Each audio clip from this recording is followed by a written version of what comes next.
A marriage rarely dies in one moment. Sometimes it dies quietly, with something as small as a single strand of hair.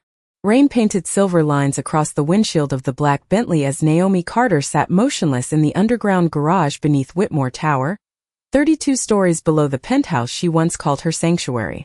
Manhattan glowed beyond the concrete entrance like a kingdom made of glass and ambition, its lights reflecting against the polished hood of the car Ethan had bought the year his company crossed its first $1 billion. The leather seats still carried the faint scent of cedar cologne and expensive cigar smoke, familiar enough to feel like home, yet somehow colder tonight.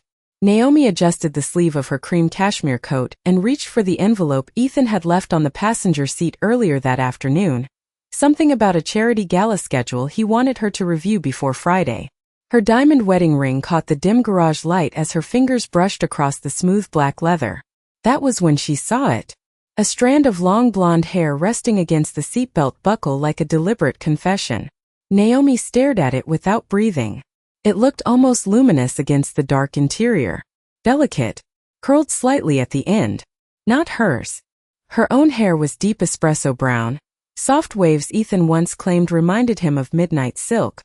For a long moment the entire world seemed to narrow into that single strand.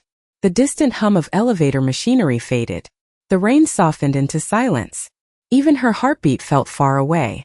Somewhere above her, inside the penthouse wrapped in marble and floor-to-ceiling windows, Ethan Whitmore was probably finishing another conference call, charming another boardroom with that measured voice Forbes magazine once called the sound of modern power. Ethan Whitmore, white billionaire tech king, America's favorite self-made empire builder. The man who kissed her forehead every morning before sunrise and still texted her goodnight when he traveled across continents.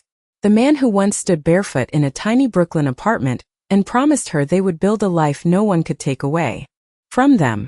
Naomi carefully reached into her purse and removed her phone. No trembling hands. No tears. No dramatic collapse. She simply leaned closer and took a photograph of the hair resting on the seat. Click. The flash illuminated the interior for less than a second, but something inside her shifted permanently in that brief white light. Outside, thunder rolled across Manhattan. Naomi lowered the phone slowly and looked at her reflection in the side window. Her face remained composed, elegant, almost detached, but her eyes no longer belonged to a wife. They belonged to a woman standing at the edge of a transformation she had not asked for but would survive anyway. Memories flickered through her mind like scenes from an old film. Ethan teaching her how to tie a bow tie before his first award ceremony. Dancing with her in the kitchen at 2 in the morning, while takeout containers covered the counter. Whispering into her hair after his father's funeral that she was the only place he had ever truly felt safe. 20 minutes passed before Naomi finally opened the car door. The cold garage air wrapped around her skin as her heels echoed softly against the concrete floor. She paused beside the Bentley one last time, staring at the vehicle that had once symbolized everything they built together. Wealth, loyalty, arrival. Now it looked like a polished black coffin holding the remains of a marriage neither of them realized had already died. Her phone vibrated inside her purse. Ethan's name appeared across the screen beside the photograph she had taken for him years ago on the Amalfi Coast, sunlight catching his smile while he looked at her as though she were the center of his universe. Naomi watched the phone ring until it stopped. Seconds later, another message appeared. Running late tonight. Don't wait up for dinner. She read the sentence twice.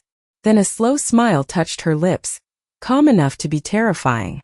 Because in that moment, Naomi Carter understood something Ethan Whitmore did not.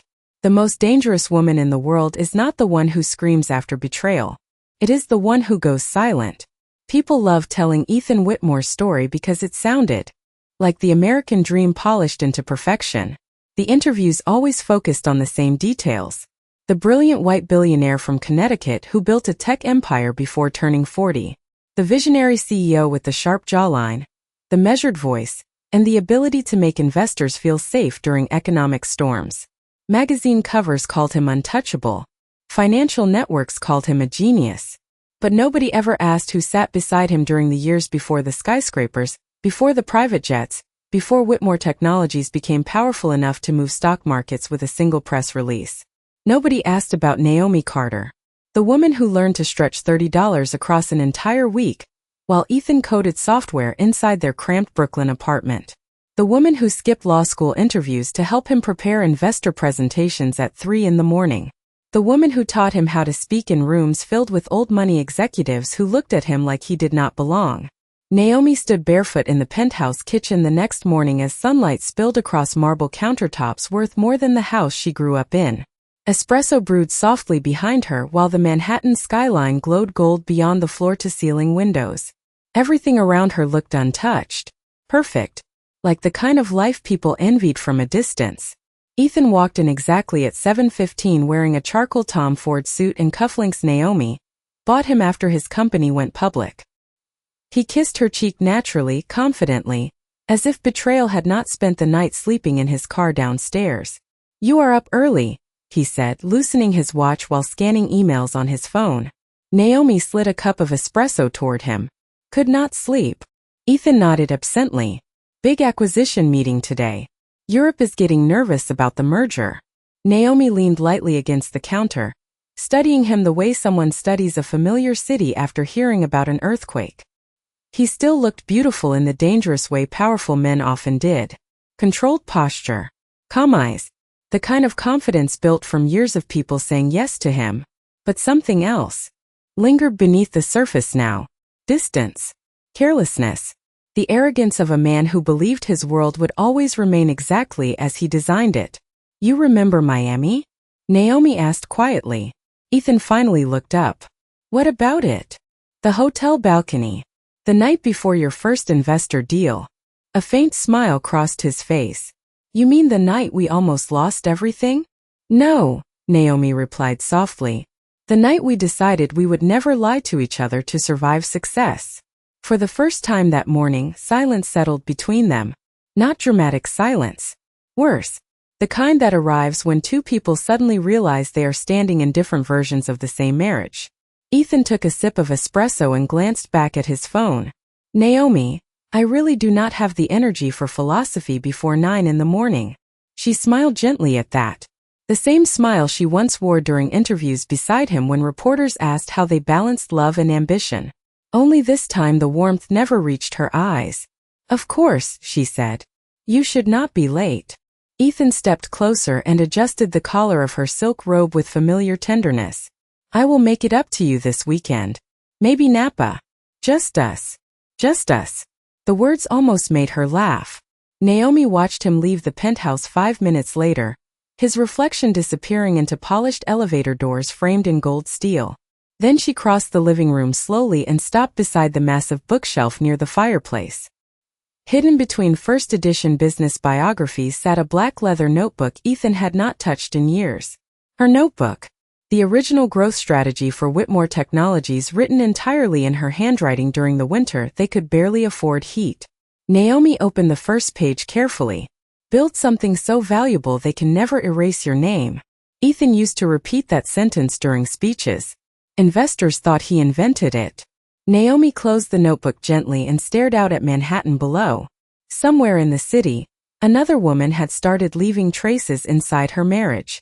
But what Vanessa Sinclair did not understand was this. Naomi Carter had never been the decoration beside the empire. She had been the architect. By the end of the week, Naomi Carter understood something terrifying about betrayal. It was never just one lie. It was an entire architecture built carefully around your trust until you could no longer tell which memories were real and which ones had been rehearsed. The signs began appearing everywhere once she stopped looking at her marriage through love. A dinner reservation for 2 at a private restaurant in Tribeca, Ethan claimed he had never visited. A hotel invoice buried beneath quarterly reports inside his office. A receipt for a diamond bracelet she had never received. Tiny fractures spreading quietly beneath the polished surface of a billion-dollar life. Naomi sat alone in Ethan's private study late Friday evening, while rain tapped gently against the penthouse windows. The room smelled of leather, cedarwood, and old ambition. Framed awards covered the dark walls beside photographs of Ethan shaking hands with presidents, senators, and venture capital legends. But Naomi barely noticed any of it anymore. Her attention remained fixed on the open laptop glowing softly in front of her. Ethan rarely hid passwords from her. That was the irony. Men who mastered public deception often became careless in private.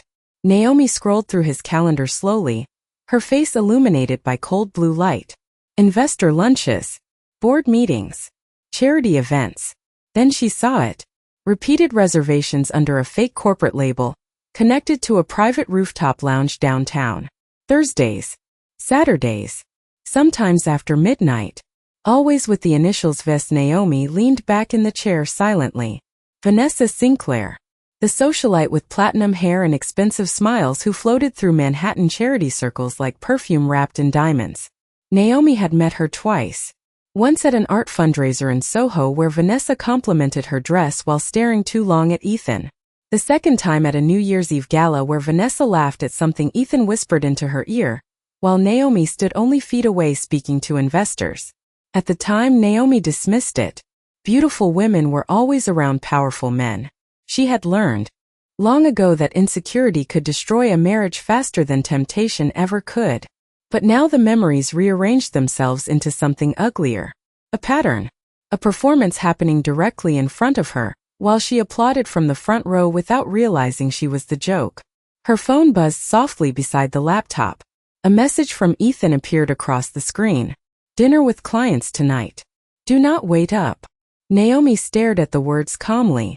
Then another notification arrived almost instantly afterward. A social media photo uploaded less than 2 minutes ago. Vanessa Sinclair standing inside a rooftop lounge beneath crystal lights, holding a champagne glass beside a man whose reflection appeared faintly in the mirrored wall behind her. Most people would not have recognized him. Naomi did immediately. Ethan's silver watch. The one she gave him on their 10th anniversary. Naomi enlarged the image slowly until the reflection blurred into pixels. Even distorted, she could see the intimacy in the posture, the comfort, the familiarity. Vanessa had captioned the photo with only 4 words. Some secrets feel expensive. Naomi closed the laptop carefully. No anger crossed her face. No tears fell onto marble floors the way movies like to portray broken women. Instead, something colder settled into place inside her chest. Clarity. She rose from Ethan's desk and walked toward the floor-to-ceiling windows overlooking Manhattan. The city shimmered beneath storm clouds like a kingdom built from temptation and ambition. Somewhere downtown, Ethan Whitmore was laughing beside another woman, while believing his wife remained safely waiting inside the life he controlled. Naomi lifted her wine glass but did not drink from it. Her reflection stared back at her through the glass window. Elegant silk dress. Diamond earrings. Perfect posture. She looked exactly like the billionaire wife society expected her to be. But beneath the polished image, another version of Naomi Carter was beginning to wake up. The woman who built strategies from chaos. The woman who understood markets, leverage, and human weakness better than most men in Manhattan boardrooms. Ethan thought he was having an affair with a beautiful distraction. What he did not understand yet was this. The moment betrayal enters a marriage built by an intelligent woman, love stops being emotional. It becomes calculation. The dinner began with candlelight and ended with the quiet death of everything Naomi Carter once believed about love. Snow drifted softly beyond the penthouse windows that Saturday night, covering Manhattan in silver, while jazz music played low through hidden speakers above the marble dining room. Ethan liked elegance when he needed forgiveness. Naomi had learned that years ago. Crystal glasses reflected warm golden light across the table, while a private chef plated sea bass with surgical precision in the kitchen nearby. From the outside, they still looked like the perfect power couple America admired. Billionaire husband, sophisticated wife, luxury wrapped carefully around invisible fractures. Naomi wore black silk that evening. Simple, controlled. No diamonds except her wedding ring. Ethan noticed immediately as he poured wine into her glass. You skipped the emerald necklace, he said casually. That is unusual for you. Naomi lifted her eyes slowly. I did not feel like wearing something heavy tonight. Ethan smiled faintly, missing the meaning completely. You have been distant lately. Have I? You barely touch your food. You hardly speak. Naomi, if something is bothering you, just say it. There it was. The practiced calmness. The polished emotional intelligence that made Ethan Whitmore beloved in interviews and impossible to confront without sounding irrational. Naomi studied him carefully across the candlelight. His silver watch rested against the edge of the wine glass.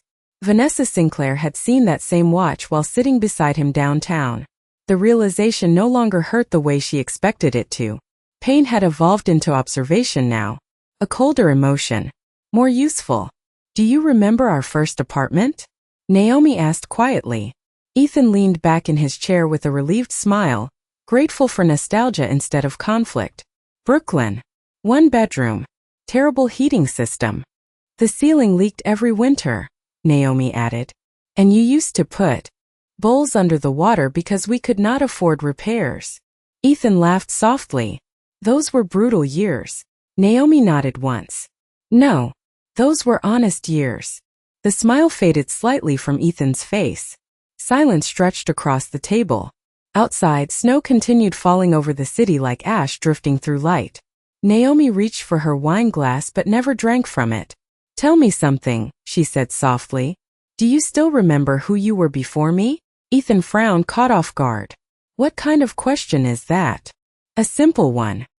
He loosened his tie slightly, discomfort flickering beneath his controlled expression. "I was ambitious before you. I was driven before you." "Yes," Naomi replied calmly. "But you were kind before me too." Ethan stared at her now, truly looking for the first time all evening. Something in her voice had changed. Not anger. Worse. Detachment. "Naomi," he said carefully, "what exactly is this conversation about?" She reached into the pocket of her silk blazer and placed her phone face down on the table between them. Ethan's eyes lowered instinctively. Naomi turned the screen toward him slowly. The photograph of the blonde strand of hair glowed beneath the candlelight like evidence presented in court. Ethan froze. Not dramatically. Just enough for Naomi to see the truth arrive in his eyes before the lie did. Years earlier, that hesitation would have broken her heart. Tonight, it only confirmed what she already knew. Ethan looked away first. That could belong to anyone. Naomi almost smiled at how quickly billionaires became ordinary men when cornered by honesty. "Of course," she said softly. "Maybe your car is simply collecting strangers now." "Naomi, do not do this." "Do what?" "Turn one meaningless thing into a crisis." There it was. The minimization. The quiet arrogance. Ethan Whitmore still believed he controlled the narrative because he controlled the money, the empire, the image. He still believed Naomi would rather preserve luxury than confront humiliation. Naomi leaned back slowly in her chair. "You know what the saddest part is?" she asked. Ethan remained silent. "I used to think success would make us more honest with each other." The candles flickered between them. Somewhere below, the city pulsed with wealth, ambition, and hidden affairs disguised as power. Ethan opened his mouth carefully, searching for the perfect sentence to restore control. But Naomi rose from the table before he could speak. "Finish your dinner," she said calmly. "I suddenly lost my appetite." She walked away in silence, her heels echoing softly across marble floors while Ethan remained frozen beneath the chandelier light. And for the first time in their marriage, Ethan Whitmore realized something dangerous. Naomi Carter was no longer asking questions because she already knew the answers. The disappearance of Naomi Carter became Manhattan's favorite unanswered question by spring. 1 week after the dinner beneath candlelight and lies, she was gone. No dramatic divorce announcement. No emotional social media post. No leaked interviews from anonymous friends. She simply vanished from the life everyone associated with Ethan Whitmore's empire. Her seat at charity galas remained empty. Fashion blogs stopped photographing her outside Manhattan restaurants. Even the assistants at Whitmore Technologies no longer knew whether to say Mrs. Whitmore or simply Naomi when reporters called asking questions. The silence unsettled people more than scandal ever could. Ethan stood alone inside the executive boardroom on the 46th floor one rainy Tuesday morning, while investors discussed European expansion numbers projected across massive digital screens. Usually Naomi sat beside him during these meetings, quietly observing details no one else noticed. She had an instinct for weakness inside negotiations, an ability to read people faster than financial reports ever could. Ethan never admitted how much he depended on it. Now her chair remained empty beside him like a ghost wrapped in cream leather. "Your projections seem aggressive," one board member said carefully while adjusting his glasses. The market does not feel stable enough for this level of expansion. Ethan's jaw tightened slightly. Normally Naomi would have answered before tension spread across the room. She always knew how to redirect fear without humiliating anyone. The projections are sound, Ethan replied coldly. We move forward. But the room felt different now. Less loyal. Investors still respected him, but confidence had started developing cracks around the edges. People sensed instability before they understood its source. Power had a scent when it began weakening. Ethan returned to the penthouse after midnight that evening to find silence waiting for him like punishment. Naomi's favorite white orchids were gone from the dining room. The bookshelf near the fireplace looked strangely incomplete. Her piano no longer stood beside the windows overlooking Central Park. She had not taken much. Only the things that mattered to her. That frightened Ethan more than anger would have. On the marble kitchen counter rested a single envelope addressed in Naomi's elegant handwriting. Ethan opened it immediately. Inside sat only one page. No emotional paragraphs. No accusations. No demands for money. Just 6 words typed neatly across expensive cream paper. I finally remembered who I am. Ethan read the sentence twice. Then again. Something unfamiliar moved through his chest. Not guilt exactly. Fear. Because for the first time since their marriage began, Naomi Carter had stopped defining herself through him. Across the city, Naomi stepped out of a black town car beneath the gray Manhattan sky and entered a private office building in Tribeca without looking back. Her charcoal wool coat moved softly around her knees while security guards opened glass doors with immediate respect. No Whitmore name attached to her anymore. No billionaire husband standing beside her. Just Naomi Carter. Investor. Strategist. Architect. Inside the top-floor conference room, 6 people waited around a long walnut table overlooking the Hudson River. Most were former financial partners Ethan once trusted completely. Men and women who had quietly admired Naomi for years, while watching her stand in the shadow of Whitmore Technologies. Marcus Hale, an older venture capitalist with silver hair and tired blue eyes, rose first when she entered. You disappeared, he said carefully.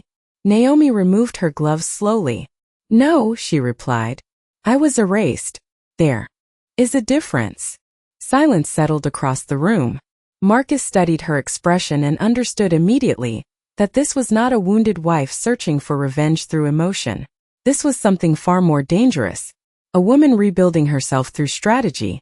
He gestured toward the financial reports spread across the table. You said you had an acquisition model strong enough to destabilize 3 competing firms within 18 months. Naomi sat down calmly beneath the skyline view. I do. And Whitmore Technologies? Another investor asked cautiously. Naomi lifted her eyes slowly. Rain drifted across the river outside like smoke against glass towers. I am not interested in destroying Ethan, she said softly. I am interested in proving he was never the only mind behind the empire. Somewhere downtown, Ethan Whitmore still believed Naomi Carter had left because her heart was broken. What he did not understand yet was this. A woman who leaves quietly is usually leaving with a plan. 18 months later, Manhattan learned the dangerous difference between a woman disappearing and a woman preparing. The Whitmore Foundation Winter Gala had always been one of the city's most exclusive events. Politicians, investors, celebrities, and old money families filled the Grand Astoria ballroom beneath crystal chandeliers that looked like frozen waterfalls hanging from a ceiling painted in gold leaf. Cameras flashed endlessly across marble floors while violin music floated through the air like expensive perfume. Ethan Whitmore stood near the center of it all in a perfectly tailored black tuxedo, smiling for photographs with the effortless confidence of a man who still belonged to the top of the world. Financial magazines continued calling him brilliant despite recent instability inside Whitmore Technologies. Reporters still chased his opinions about markets and innovation. From the outside, the empire remained standing. But Ethan felt the fractures privately now. Investors questioned him more aggressively during meetings. 2 major partners had unexpectedly withdrawn support that year. Competitors seemed strangely prepared for every strategic move he made. Worst of all, Naomi's absence had become a permanent silence following him through every room. Vanessa Sinclair still appeared beside him occasionally at social functions, wrapped in diamonds and artificial laughter, but even she had started sensing something unraveling beneath Ethan's polished exterior.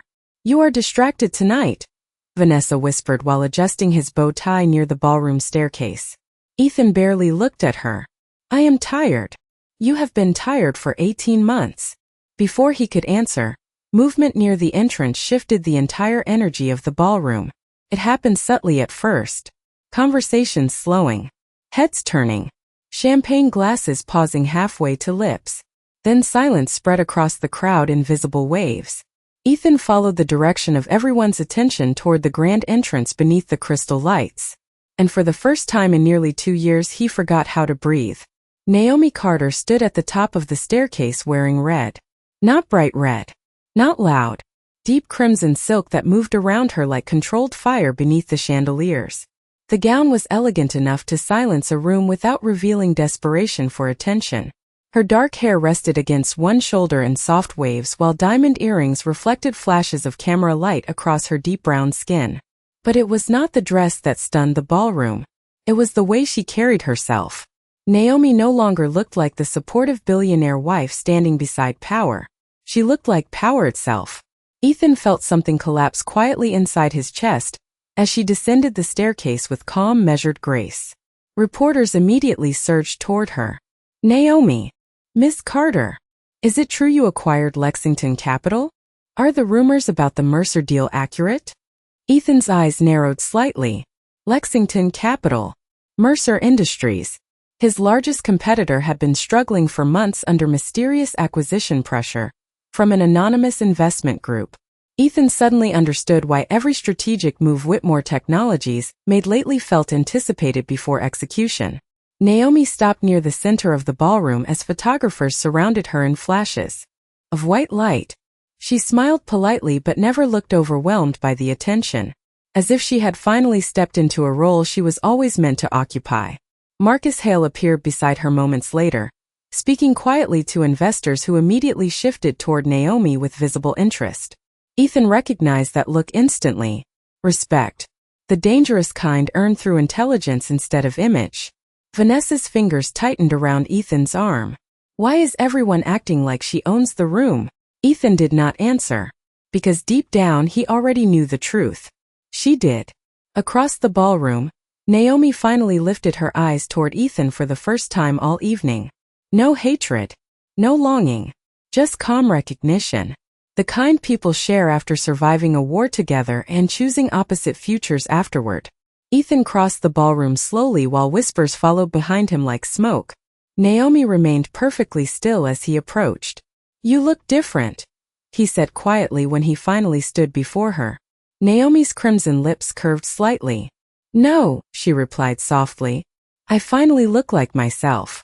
The orchestra continued playing beneath golden light, while Manhattan's elite pretended not to watch the collision happening between them.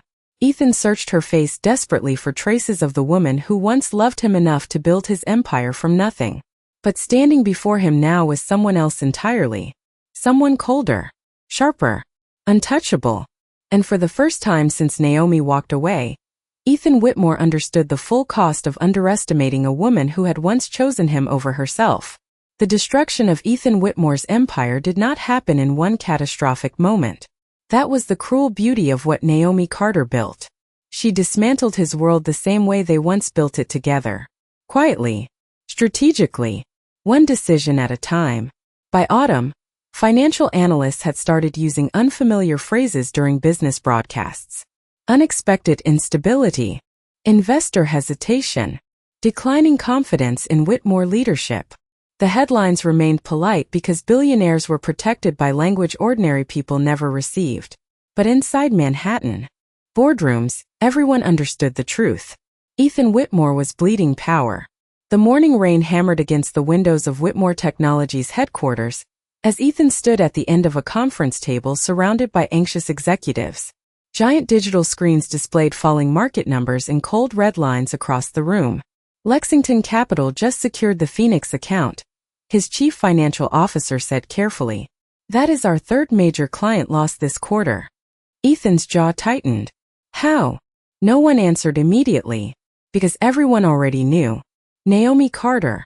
Her new investment firm had become impossible to ignore over the past year. Carter Hale Capital moved through markets with surgical precision, anticipating weaknesses before competitors recognized them. Investors trusted Naomi because she never overpromised and never panicked publicly. The exact qualities Ethan himself once admired in her when they built Whitmore Technologies from nothing. There is more, the chief financial officer continued nervously. 2 additional board members are considering transferring support to Carter Hale before next quarter. Ethan slammed his pen onto the table hard enough to silence the room. She is targeting this company personally. Respectfully, another executive said quietly, it looks less personal and more strategic. The distinction landed like humiliation. Ethan dismissed the meeting 20 minutes later and remained alone inside the boardroom long after everyone left. Rain blurred Manhattan beyond the glass walls while memories drifted through his mind uninvited.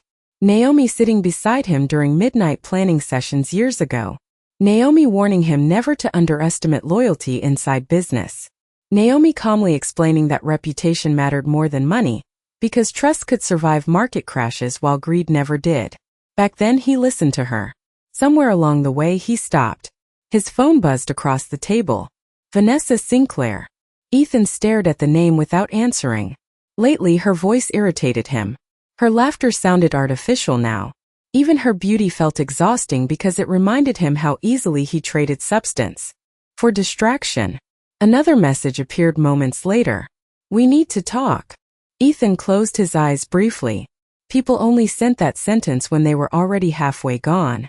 Across town, Naomi sat inside her corner office overlooking the Hudson River, while golden evening light reflected across polished walnut shelves behind her.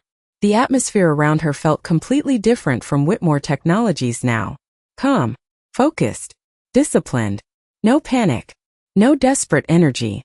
Marcus Hale entered carrying updated acquisition reports and stopped beside her desk. 3 more firms accepted partnership terms this morning, he said with visible admiration. Naomi continued reviewing financial projections without celebration. Good. Marcus watched her quietly for a moment. Do you ever feel guilty? Naomi finally lifted her eyes. About what? About what this is doing to Ethan. The room fell silent except for distant rain against glass. Naomi leaned back slowly in her chair. I never attacked Ethan personally, she said softly. I simply stopped protecting him from the consequences of his own arrogance. Marcus considered that carefully because deep down he knew she was right. 4 years, Naomi had stabilized Whitmore Technologies invisibly. She softened Ethan's impulsive decisions, strengthened relationships with investors, preserved loyalty during difficult negotiations. Ethan thought the empire survived because of his brilliance alone. He never noticed Naomi quietly holding entire walls together behind him. Now those walls were collapsing naturally in her absence.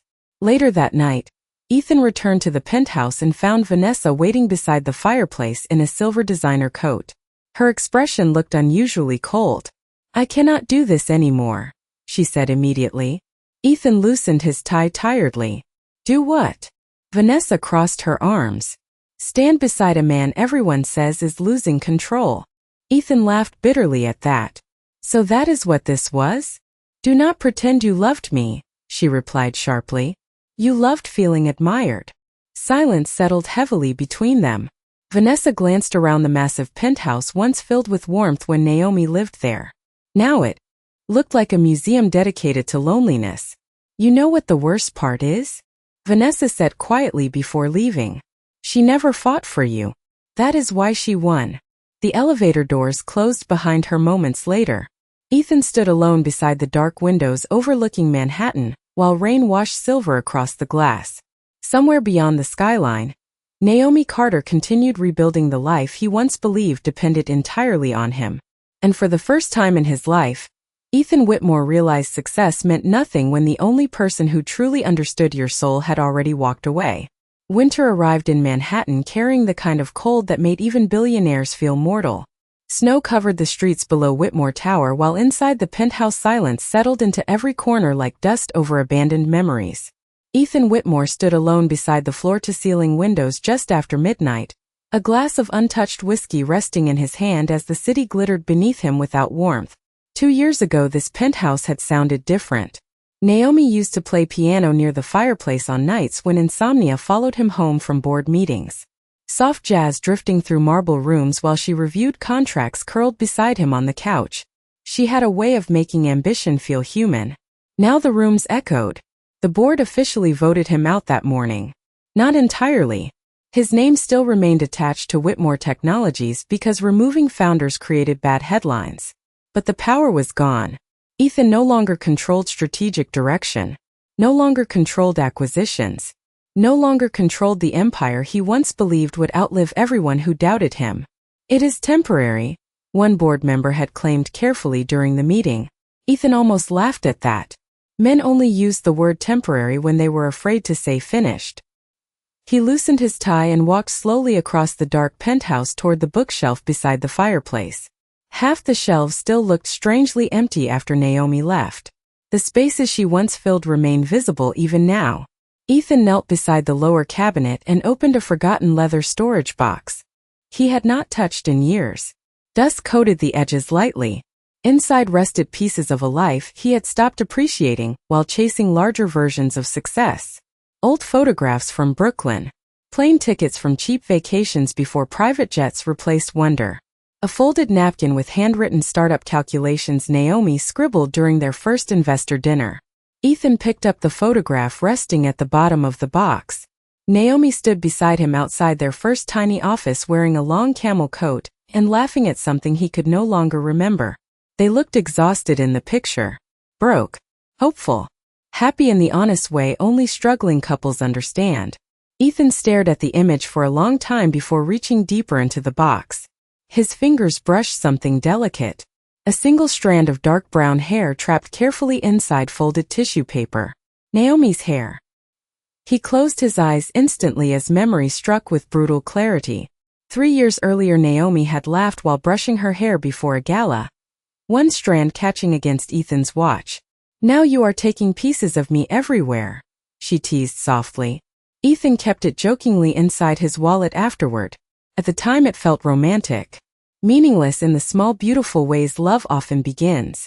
But somewhere along the road between private jets and billion-dollar valuations, he stopped noticing the small things that once mattered most. Ethan lowered himself slowly onto the floor beside the fireplace while snow drifted beyond the windows like silent ghosts crossing Manhattan. His phone buzzed repeatedly across the coffee table. Reporters, lawyers, investors demanding reassurance. He ignored all of it. For the first time in his adult life, Ethan Whitmore felt tired in a way sleep could not repair.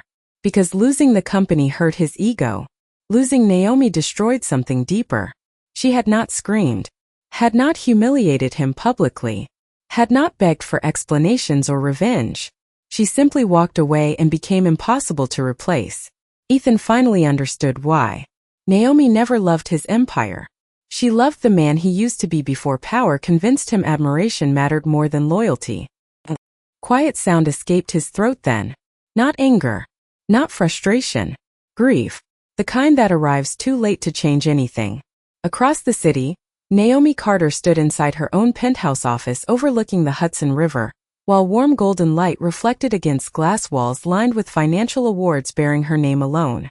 Carter Hale Capital had just been named the fastest-growing investment firm in New York. Reporters called her brilliant now, visionary, ruthless, elegant. They wrote articles about her discipline and strategic instincts without realizing she learned both while surviving love beside Ethan Whitmore. Naomi removed her earrings slowly and glanced toward the snow falling over Manhattan. Somewhere beneath those lights existed the version of herself, who once would have forgiven him simply because she loved him deeply enough to rebuild broken things. But that woman no longer existed. Success had not hardened Naomi Carter. Betrayal had clarified her. And in the silence of that winter night, Ethan Whitmore finally realized the cruelest consequence of losing a good woman was not loneliness. It was spending the rest of your life remembering who you became while she loved you. Spring returned to Manhattan with soft rain and golden evenings that made the city look forgiving from a distance. The annual Metropolitan Children's Foundation Gala filled the Grand Avalon Hotel with politicians, old money families, and cameras hungry for elegance beneath crystal chandeliers. 2 years earlier, Ethan Whitmore and Naomi Carter had hosted this same event together, standing side by side while magazines praised them as the perfect American power couple. Tonight, Ethan arrived alone. The ballroom still welcomed him politely because wealth always received polite treatment in public, but the energy had changed. Conversations lowered when he passed. Investors nodded instead of approaching. The admiration that once surrounded him effortlessly now felt cautious, conditional. Ethan adjusted the sleeve of his black tuxedo while standing near the ballroom entrance, watching flashes of camera light explode against marble floors. Across the room, giant screens displayed the evening's major donors. Carter Hale Capital appeared at the top in gold lettering beneath Naomi's name alone. Ethan stared at it longer than he intended. Funny how life changes, an older investor murmured beside him. Ethan forced a faint smile. It does. But before the conversation could continue, movement near the grand staircase pulled attention across the ballroom once again. Naomi Carter entered beneath cascading crystal lights wearing ivory silk that moved around her like quiet sunlight. No dramatic entrance. No desperate need to dominate the room. Yet every conversation softened instinctively as she descended the staircase with calm elegance. Her confidence no longer looked earned through pain. It looked natural now. Complete. Ethan felt his chest tighten unexpectedly, while cameras surrounded her in white flashes. Naomi greeted people warmly as she crossed the ballroom, shaking hands with senators, investors, and charity executives who now treated her as one of the most respected women in finance. She belonged to herself completely. That was the difference. Marcus Hale noticed Ethan watching from across the room and quietly stepped aside as Naomi approached. For a moment, the noise of the ballroom seemed to disappear around them. Ethan looked at her carefully. "You look happy," he said softly. Naomi's expression gentled slightly. "I am." The honesty in her voice hurt more than anger ever could. Ethan lowered his eyes briefly before speaking again. "I spent a long time trying to figure out when I lost you." Naomi studied him beneath the chandelier light. The arrogance that once sharpened his features had faded over the years. He looked older now, quieter, human in a way success had never allowed before. "You did not lose me in one moment," she replied calmly. "You lost me slowly every time you assumed I would stay no matter how little you protected what we built together." Ethan swallowed hard. Around them, violins drifted softly through the ballroom while rain tapped against the hotel windows overlooking Park Avenue. "I loved you," he said quietly. Naomi smiled then. Not bitterly, not cruelly, just with the sadness of someone remembering a beautiful place she could never live again. "I know," she answered. "But eventually you started loving admiration more." Silence settled between them. Ethan glanced toward the skyline glowing beyond the glass. "Do you ever miss us?" he asked finally. Naomi considered the question carefully. "I miss who we were before power became more important than honesty." Ethan nodded once, accepting the answer because deep down he already knew it was true. Naomi stepped slightly closer then, her voice calm enough to feel like mercy. "I never wanted revenge, Ethan." He looked at her in surprise. "Then what was all of this?" Naomi glanced around the ballroom filled with wealth, ambition, and people pretending success protected them from heartbreak. "Survival," she said softly. "You taught me how fragile empires are when loyalty disappears." Ethan closed his eyes briefly as those words settled into the quiet ruins of everything he once believed mattered most. Across the ballroom, reporters called Naomi's name while investors waited for her attention. A future filled with power, respect, and peace stood waiting for her beyond this conversation. Naomi Carter had rebuilt herself so beautifully that the world no longer remembered her as Ethan Whitmore's wife. They remembered her as the woman who rose after betrayal and became impossible to overshadow. She touched Ethan's arm gently one final time before turning toward the ballroom lights. "Take care of yourself," she said softly. Then she walked away beneath the chandeliers without looking back. Ethan remained standing alone beside the windows while Manhattan shimmered beyond the rain like a city built from second chances and regrets. And somewhere deep inside the silence she left behind, he finally understood the truth. Some women do not destroy the men who betray them. They simply rise high enough that those men must spend the rest of their lives looking up.